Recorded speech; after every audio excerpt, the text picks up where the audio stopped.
20th June 2025 കുഞ്ഞാവ് വരാൻ കുറച്ച് മണിക്കൂറുകൾ കൂടെ മാത്രം ബാക്കി നിൽക്കുമ്പോൾ എടുത്തു തുടങ്ങിയ വീഡിയോസാണിത്.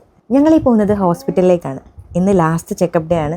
അഡ്മിറ്റ് ആവാൻ ചാൻസസ് ഉള്ളതുകൊണ്ട് ഞങ്ങൾ ഫുൾ പാക്ഡ് ആയിട്ടാണ് പോയത്. എറണാകുളം മെഡിക്കൽ സെൻറ്ററിലെ ഡോക്ടർ ലിസമ്മ മാഡത്തിനെയാണ് നമ്മൾ കൺസൾട്ട് ചെയ്യുന്നത് കേട്ടോ. ഇത്രയും ഫ്രണ്ട്ലി ആയിട്ടുള്ള ഒരു ഡോക്ടറെ ഞാൻ ഇതുവരെ കണ്ടിട്ടില്ല.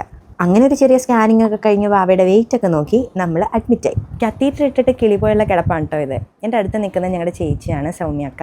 കത്തീറ്റർ ഒക്കെ ഇട്ട് റൂമിലെത്തിയപ്പോഴേക്കും അമ്മയൊക്കെ വന്നിട്ടുണ്ടായിരുന്നു. ഇനി നമ്മൾ അംഗത്തിനായി പോകാനുള്ള തയ്യാറെടുപ്പിലാണ്. 2 വശവും മുടിയൊക്കെ പിന്നി മടക്കി കെട്ടി. എനിക്ക് തോന്നുന്നു പണ്ട് സ്കൂളിൽ പഠിക്കുമ്പോഴാണ് അമ്മ ഇതുപോലെ എനിക്ക് അവസാനമായിട്ട് മുടി പിന്നി മടക്കി കെട്ടി തന്നത്. ശരത്തേട്ടനോട് യാത്രയൊക്കെ പറഞ്ഞ് കുഞ്ഞാവയായിട്ട് വരാം എന്നൊക്കെ പറഞ്ഞിട്ടാണ് ഞാൻ പോകുന്നത്. ചെറിയ പേടി എവിടെയോ ഉണ്ട്, ബട്ട് അതൊന്നും മുഖത്ത് കാണിക്കാതെ ധൈര്യം സംഭരിച്ച് ഞാൻ പോയി. കാരണം എന്നെക്കാൾ ടെൻഷൻ ശരത്തേട്ടൻ്റെ മുഖത്തുണ്ടായിരുന്നു. 21 ജൂൺ 2025 ഞങ്ങളുടെ കുഞ്ഞ് രാജകുമാരൻ ഈ ലോകത്തിലേക്ക് വന്നു. അവനെ സ്വീകരിക്കാനായിട്ട് ഞങ്ങളുടെ ഫുൾ ഫാമിലി EMC ഹോസ്പിറ്റലിൽ ഉണ്ടായിരുന്നു. നേരിൽ കണ്ടില്ലെങ്കിലും വീഡിയോയിൽ എല്ലാവരുടെയും മുഖത്ത് സന്തോഷം കണ്ടപ്പോൾ എൻ്റെ മനസ്സ് നിറഞ്ഞു. അന്ന് ലേബർ റൂമിൽ തന്നെയായിരുന്നു എന്നോട് നാളെ വെളുപ്പിനെ 6 മണിയാകുമ്പോൾ എന്നെയും വാവയും റൂമിലേക്ക് കൊണ്ടുവരുമെന്നൊരു നേഴ്സ് പറഞ്ഞപ്പോൾ വാവയെ വീണ്ടും കാണാനുള്ള തിടുക്കം കൂടി ഉറക്കമില്ലാതെയാണ് ഞാൻ ആ ലേബർ റൂമിൽ കിടന്നത്. ലിസമ്മ മാഡത്തിനോട് എത്ര നന്ദി പറഞ്ഞാലും മതിയാവില്ല. കാരണം എമർജൻസി സി സെക്ഷനായിട്ട് പോലും 3-ാം ദിവസം തനിയെ എണീറ്റ് കുളിക്കാനും ഇരുന്ന വാവയ്ക്ക് പാല് കൊടുക്കാനും ഒക്കെ എനിക്ക് സാധിച്ചു. മാഡത്തിൻ്റെ കെയറും ട്രീറ്റ്മെൻറ്റും എപ്പോഴും ചിരിച്ചുകൊണ്ടുള്ള ഫേസും നമ്മളെ മെൻ്റലി വളരെ റിലാക്സ്ഡ് ആക്കും.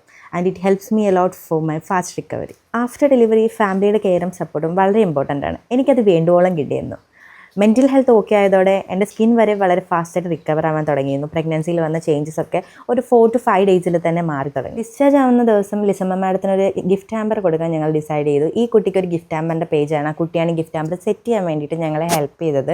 ഞങ്ങൾ സാരി വാങ്ങി വെച്ചിട്ടുണ്ടായിരുന്നു. അങ്ങനെ ഹാമ്പർ കൊടുക്കാനായിട്ട് മാഡത്തിൻ്റെ ക്യാബിനിൽ ചെന്ന് കണ്ടോ, അപ്പോഴും ചിരിച്ചുകൊണ്ടാണ് നമ്മളെ വെൽക്കം ചെയ്യുക. എപ്പോഴും അങ്ങനെ തന്നെയാണ് കേട്ടോ. വളരെ പോസിറ്റീവായിട്ടുള്ള ഒരാളാണ് മാഡം. അങ്ങനെ ഞങ്ങൾ മെഡിക്കൽ ടീമിനെ എല്ലാവരെയും കണ്ടു. എല്ലാവരോടും താങ്ക്സ് ഒക്കെ പറഞ്ഞ് ഫോട്ടോസൊക്കെ എടുത്തിട്ടാണ് ഞങ്ങൾ പോകുന്നത്. ഒരിക്കലും മറക്കാനാവാത്ത മെമ്മറീസും ഞങ്ങളുടെ കുട്ടി രാജകുമാരനുമായിട്ട് ഞങ്ങൾ അവിടുന്ന് ഹാപ്പി ആയിട്ടാണ് കേട്ടോ ഇറങ്ങിയത്.